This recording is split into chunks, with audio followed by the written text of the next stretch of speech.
E aí, galera, beleza? Então, vamos continuar aqui nosso curso. Agora a aula 14 aí, vamos falar de alotropia, beleza? Essa aula ela é mais tranquila, você vai ver. Ela é menos procedimental igual a aula passada e é mais de conteúdos, de alguns conceitos que eu vou apresentar para você, que você vai facilmente depois reconhecer nos exercícios para fazer. Vai ser suave. Então, primeiro, né? Qual que é a definição de alotropia? Põe aí, filhote, ó. Alotropia, né? Vou primeiro falar, depois eu escrevo. A alotropia é um fenômeno no qual um mesmo elemento químico dá origem a substâncias simples diferentes. Então, ó, alotropia, fenômeno. Eu sei quando eu falo fenômeno, você pensa Ronaldo, né? Fenômeno no qual um mesmo, el mismo,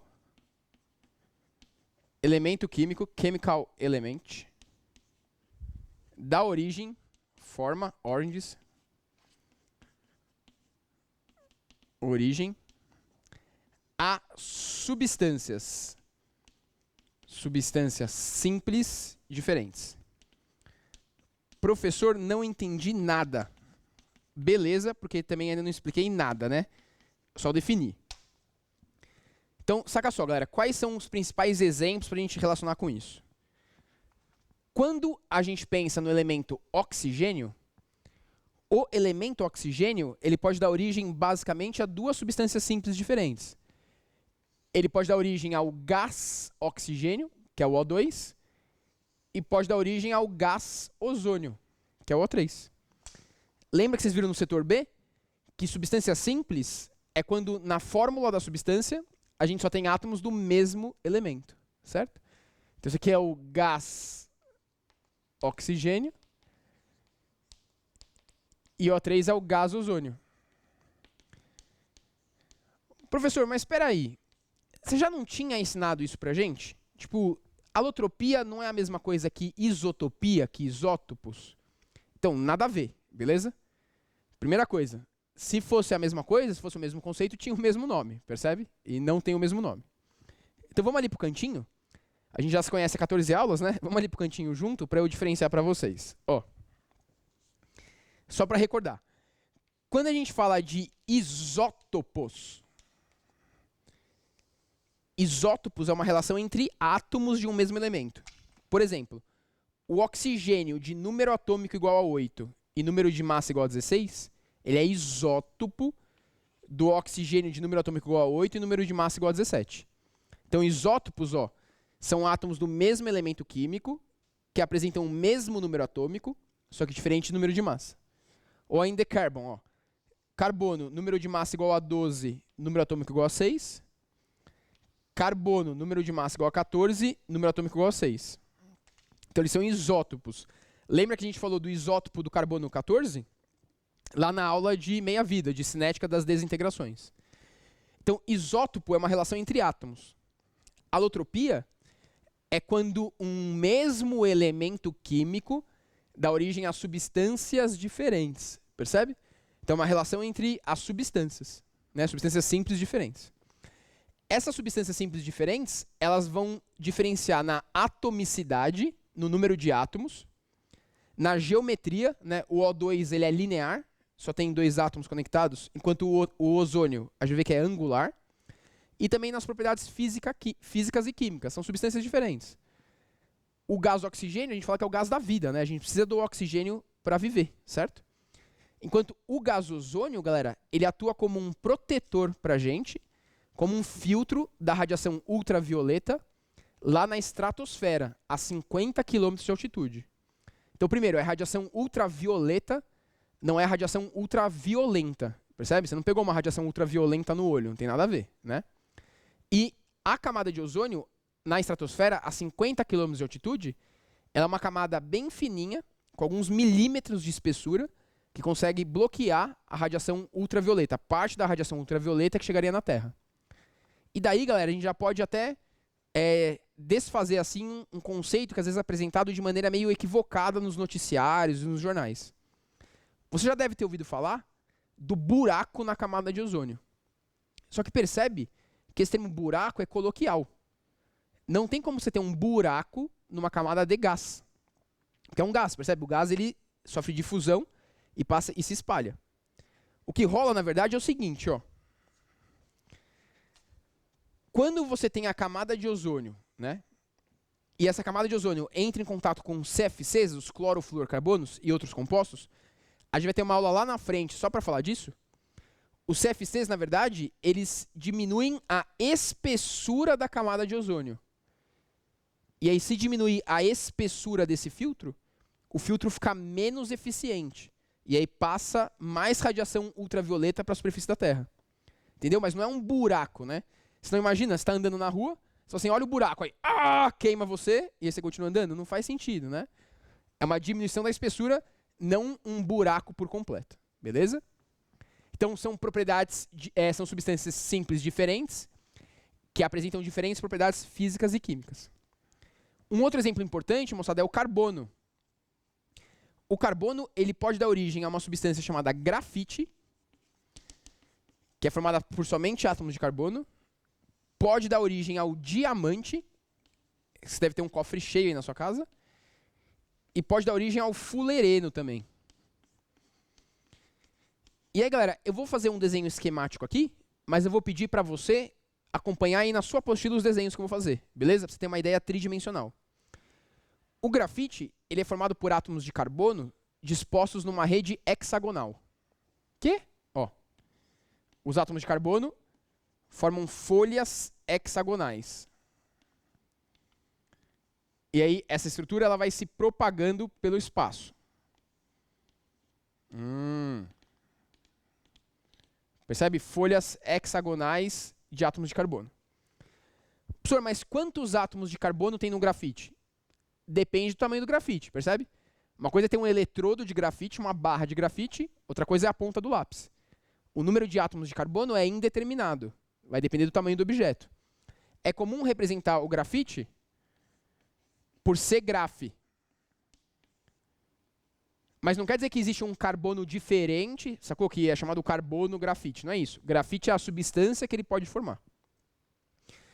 Agora, o diamante é formado por uma rede tetraédrica de átomos de carbono. Lá na matemática, vocês já estudaram, vão estudar, que um tetraedro é uma pirâmide de base triangular, né? Parece um tripézinho. Ó. Então, o diamante é uma rede tetraédrica de átomos de carbono. Lógico que aí na sua apostila, o desenho é muito melhor, beleza? Então, vai seguindo aí na sua apostila, né? Eu só estou fazendo esquematicamente para você poder acompanhar comigo. O termo esquemático é o nome chique de desenho feio, né? Quando a gente faz um desenho esquemático, é um desenho feio. Ah, professor, eu sou um esquema, então? Não falei isso, né? Ó. Saca só, moçada. Então, uma rede tetraédrica de átomos de carbono. Inclusive, eu vou melhorar isso aqui, porque ficou muito feio também, né? Saca só. Se quiser passar o vídeo pra frente agora, é o momento, hein? Ah, agora sim, ó. Agora sim. Tá uma porcaria, né? Mas eu tentei dar um aspecto tridimensional melhor. Isso aqui se propaga no espaço também, né? Ó, o tetraedro é uma pirâmide de base triangular. Beleza? E o fulereno, galera, ele parece uma gaiola formada por átomos de carbono. Parece uma bolinha de futebol. Tá aí na sua apostila. Esse aqui eu não vou nem tentar desenhar, né? Porque não vai rolar, certo? Então, o fulereno é uma espécie de uma gaiola formada por átomos de carbono. Ó, formada por átomos de carbono. O que é importante você saber, né? Galera, o diamante também pode ser representado por C-diamond. Ó, C-diamond. Beleza? Só que, apesar do grafite e do diamante serem formados exclusivamente por carbono, eles têm propriedades muito diferentes. Só pra você parar pra pensar, galera. O que você tem mais no seu estojo aí? Grafite ou diamante? Grafite, provavelmente, né? Porque se fosse diamante, você nem tava vendo esse vídeo, percebe? Você tava gastando sua riqueza aí em Dubai, alguma coisa do tipo. Agora, da onde que vem a diferença entre eles? Da disposição geométrica dos átomos. Vamos ali pro cantinho de novo, ó, vem cá. Se você olhar o desenho aí na sua apostila, tem o desenho aí bonitinho, mostrado na sua apostila. O grafite, ele é formado por folhas hexagonais. Essas folhas hexagonais, elas interagem entre si por interações que a gente vai estudar ainda, só que às vezes você já está ligado, né? Interações do tipo dipolo induzido, dipolo induzido. Ou dipolo instantâneo e dipolo induzido. Que são interações que ocorrem entre regiões apolares e são interações de natureza elétrica relativamente fracas. Então, olha o que eu vou falar agora, moçada. Quando você passa o grafite na parede, por exemplo, aí na sua casa, a parede risca o grafite. Peraí, quê? Professor, você está viajando? É o grafite que riscou a parede. Então, pior que não é, galera. Porque na ciência, existe uma escala de dureza que a gente chama de escala de Mohs, no qual o diamante é o elemento natural mais duro e o talco, esse que você usa aí na forma do tênis pé, seria o mais macio, o mais mole. E na ciência, galera, a gente considera que sempre o mais duro risca o mais macio. O mais duro risca o mais mole. Então, quando você passa o grafite na parede, na verdade é a lousa que está riscando o grafite. Só que aí o grafite se deforma e fica uma camada de grafite sobre a parede. Por que o grafite se deforma? Porque uma camada consegue deslizar sobre a outra, quebrando essas interações do tipo dipolo induzido, e aí uma camada vai ficar sobre a parede e a outra continua na ponta do lápis. Percebe? Está rompendo essas interações entre as folhas de grafite. Aqui eu estou desenhando de maneira esquemática aquelas folhas hexagonais. Tanto, galera, que se você pegar uma borracha e passar, você apaga a marca do grafite. Se você tivesse riscado a parede mesmo, você teria vincado a parede. Vamos supor que você me odeie, né? Vamos supor, e que você descobre qual é o meu carro. E aí você dedica a sua vida a me perseguir e riscar o meu carro. Se você passar um pouquinho de grafite lá no carro, é o carro, a lataria, que vai ter riscado o grafite. Percebe? Vai ter deformado o grafite. Agora, se você pegar uma chave e passar lá no meu carro, vai vincar o carro. Agora, ao vincar, quer dizer que aquela chave que está passando ela é mais dura do que a lataria, ou melhor, mais dura do que a tinta da lataria. E aí você está marcando o carro, aí que você está riscando. Percebe? Riscar é vincar, é marcar de maneira relativamente permanente. Então, é o mais duro que risca o mais mole. Beleza? Deu para sacar a ideia aqui? Agora, o diamante, galera, devido à sua disposição tetraédrica dos átomos de carbono, ele é mais rígido, né? Justamente devido ao formato tetraédrico, piramidal. Esse formato submicroscópico, quando se repete várias vezes, dá uma dureza para o material macroscópico. Só vamos fazer uma analogia boba. Vamos pensar que vamos pensar assim, ó, você pega aquelas pirâmides esotéricas, sabe? Que às vezes vende em lojas. E aí, imagina que você tem uma pirâmide na mão e você tenta apertar essa pirâmide. É fácil você deformar essa pirâmide apertando? Não é. Né? A estrutura é rígida. Então, essa repetição dessa estrutura rígida no ambiente submicroscópico se reflete no macroscópico. E aí o diamante é rígido também. Então, a diferença estrutural reflete diferenças físicas e químicas para as substâncias. O grafite, galera, ele pode ser usado como lubrificante. Mas não é isso que você está pensando, certo? O grafite, né, é um lubrificante para máquinas. Ah, professor, mas eu sou uma máquina. Não, filho, não é isso, né? É usado para lubrificar objetos metálicos e assim vai. Beleza? Se você ficou em choque, esquece que eu falei isso. Enquanto o grafite também, galera, ele é um bom condutor de eletricidade. Por isso que você não pode enfiar o lápis na tomada, vai tomar um choque. Agora, o diamante, ele é utilizado geralmente na superfície de brocas de perfuração de petróleo, diamante sintético. E aí ele é um bom transmissor de calor. Então ele evita que a broca esquente rapidamente. Além, devido à sua elevada dureza, a broca consegue resistir mais tempo no processo de perfuração. Beleza? Então, grafite, diamante e fulereno. Galera, o fulereno, ele é uma gaiola de átomos de carbono que tem sido utilizada como carregadoras de medicamentos. Então, existem alguns estudos que colocam alguns princípios ativos dentro dessa gaiola, modifica a superfície dela com alguns sinalizadores químicos biológicos, e aí essa gaiola iria transportar o medicamento e só se abriria ao encontrar um receptor específico numa célula específica de uma certa região do corpo. Então, o medicamento seria entregue na região certa, seria tipo um drug delivery, percebe? Essa gaiolinha iria carregar o medicamento até uma região específica do corpo. Isso eu só estou exemplificando para você sacar a manha, né? Agora, recentemente, moçada, se tem falado muito do grafeno e dos nanotubos de carbono. O que é o grafeno, né? O grafeno nada mais é que uma camada de grafite. Se você pegar uma camada de grafite só, é o grafeno. Se você pegar essa camada de grafite e você enrolar, torcer, você passa a ter o nanotubo de carbono. Sacou? Então essa é a ideia. Agora, galera, esses são os principais, ó. Oxigênio e carbono. Além desses, a gente tem também o fósforo. E aí o fósforo tem duas modalidades, moçada. Tem o P4, que ele é o fósforo branco, altamente reativo. Já vou te explicar o porquê. E além do P4, que é o fósforo branco altamente reativo, tem o PN. O PN é o fósforo vermelho. Menos reativo, né? A diferença da reatividade, de novo, tem a ver com a estrutura. O P4, galera, o fósforo branco, ele é assim, ó. Ele é uma piramidezinha de átomos de fósforo. Tem a estrutura aí para você olhar também, né? Essas estruturas, galera, fechadas, elas são muito tensionadas. Então essas estruturas têm uma alta tensão. E aí tudo que tem uma alta tensão, tudo que é muito tensionado, tem uma alta reatividade. Imagina quando você chegar tenso no cursinho, você já chega meio bravo. Meu, vai ter o efeito esbarrão, né? Uma pessoa esbarrar em você já pode ser o motivo para você sair na mão, querer brigar e tal. Não que seja adequado isso, percebe? Mas estruturas tensas são muito reativas, né? Agora, quando a gente tem o fósforo vermelho ele é um polímero, moçada.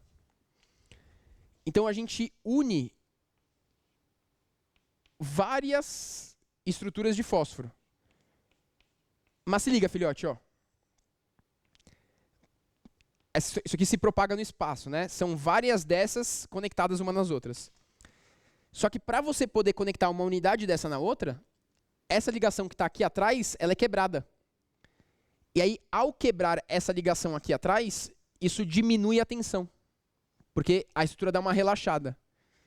Então, o fósforo vermelho, ele tem uma menor tensão.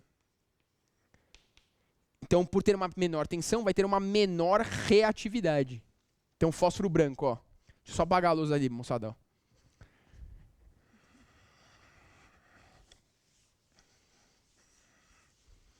O fósforo branco, ele vai ter uma maior reatividade. Ele é mais reativo.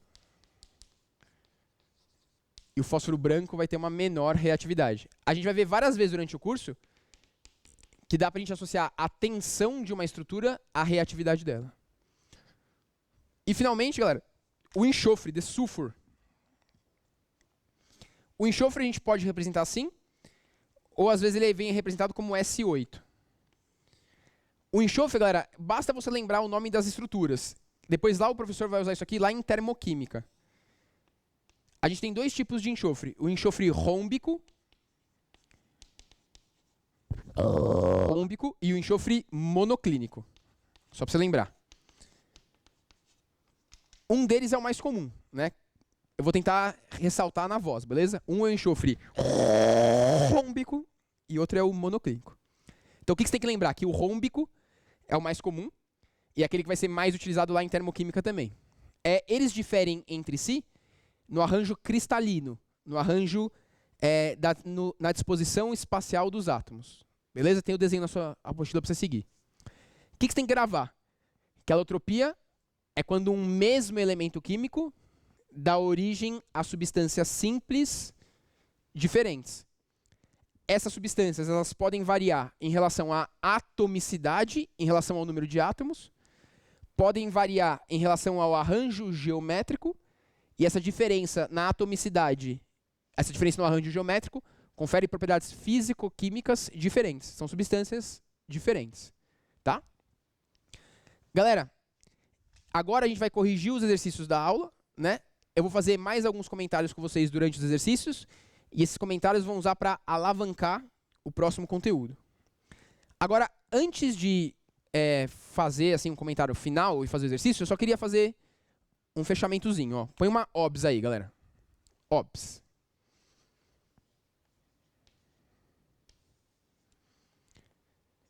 Eu vou comentar isso nessa aula e depois vou comentar na próxima aula também. Você precisa saber diferenciar o que é um composto molecular de um composto covalente. Composto molecular. E além de composto molecular, composto covalente.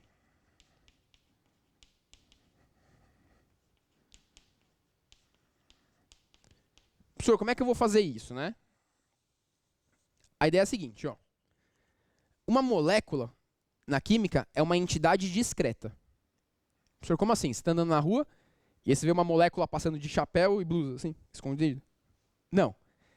Uma coisa discreta é uma coisa que a gente sabe onde começa e onde termina. Uma coisa pequena. Por exemplo, moçada. O hidrogênio é uma molécula, porque é uma entidade discreta, uma coisa pequenininha. HCl é molécula. CO2 é molécula. H2O é molécula. E assim vai.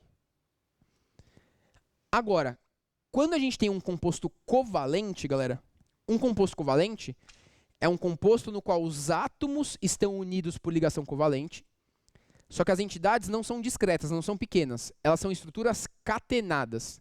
O que é uma estrutura catenada? É uma estrutura que se propaga pelo espaço. Por exemplo, eu dei exemplo aqui de estruturas catenadas, estruturas covalentes. Grafite e diamante.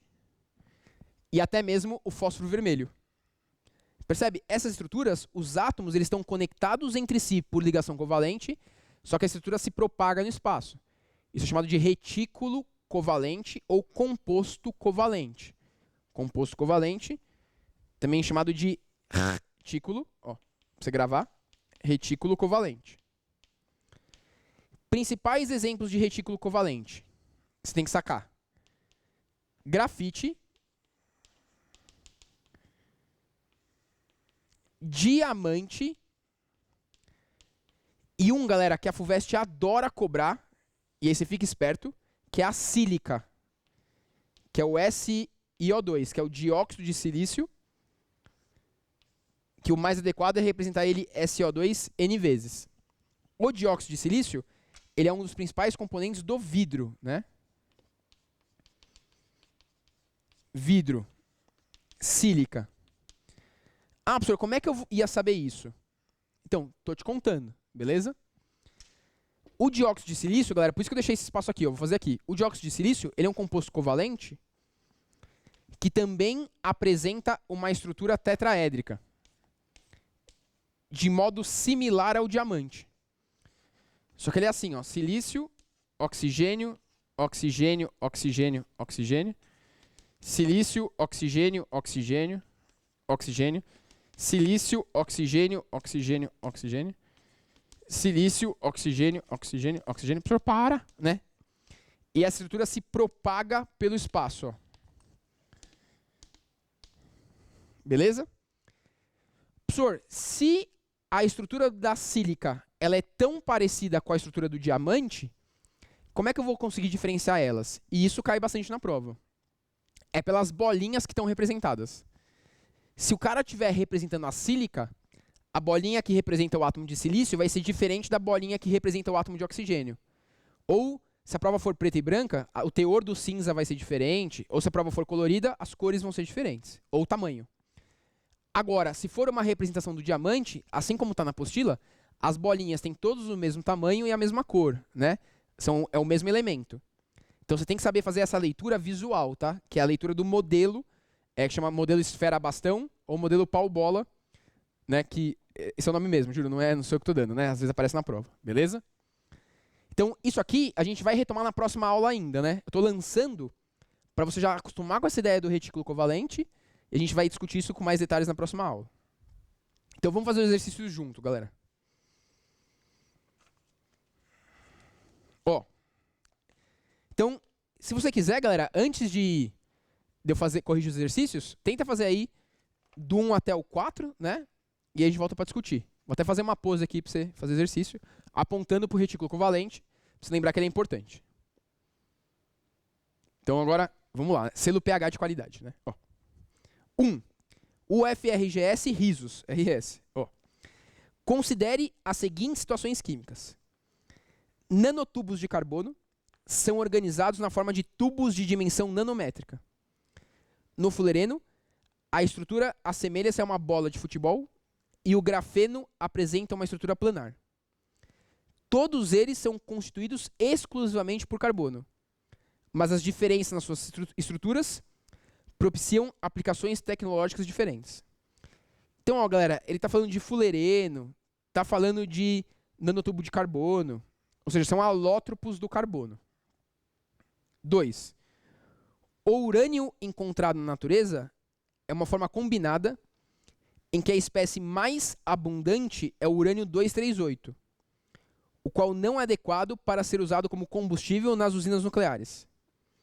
Assim, para um melhor aproveitamento, o urânio é submetido a um processo de enriquecimento, que consiste em aumentar o teor de urânio 235, o qual possui alto poder de fissão. A gente discutiu isso lá na aula de radioatividade. Mas aí, galera, ó, ele está falando do urânio 23892 e do urânio 23592. Percebe? Enquanto grafite, diamante, fulereno, nanotubos de carbono são alótropos, esses caras aqui, eles são isótopos, né? Então, de novo, aquilo que eu comentei com vocês. A alotropia é uma relação entre as substâncias, né? Enquanto os isótopos é uma relação entre os átomos. Então, na primeira afirmativa se refere a alótropos e na segunda afirmativa se refere a isótopos. Por isso que a questão 1 vai ser a alternativa A de aprovação. Você que sabe, pode ser amor ou aprovação. Só que é melhor a aprovação, percebe? O amor é barato, né? Você encontra em qualquer lugar. Ó. 2. UPE. UP. É uma questão animada. UP. Ó. As imagens a seguir foram capturadas em um vídeo que mostra a transformação de um bloco de estanho branco metálico sobre a influência da redução da temperatura do ambiente. Esse processo que você está olhando aí na imagem, galera, você tem que olhar aí comigo na apostila, é a chamada friagem do estanho, no qual o estanho ele vai ficar quebradiço. Existem algumas teorias que afirmam que o fato do Napoleão ter perdido, né, a guerra ao entrar na Rússia é porque a baixa temperatura do ambiente causou uma friagem do estanho, que era utilizado como botão para as vestimentas dos soldados. Então isso impossibilitou que os soldados fechassem as roupas, se agasalhassem. Isso impactou na tropa, né? Só que é só uma teoria, certo? Não dá para saber mesmo se aconteceu, né? Ó, quando a temperatura cai para menos de 13 graus Celsius, o estanho branco torna-se uma versão mais frágil, que é o estanho cinzento.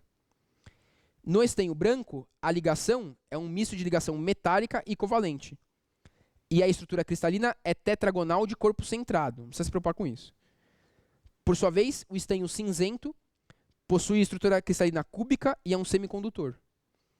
Ou seja, ele está falando de um mesmo elemento químico, estanho, que dá origem a substâncias simples diferentes, com propriedades diferentes. Então é para você reconhecer que eles só podem ser alótropos. Por isso que vai ser a alternativa B. Esse fenômeno exemplifica duas formas alotrópicas do estanho. Alternativa B.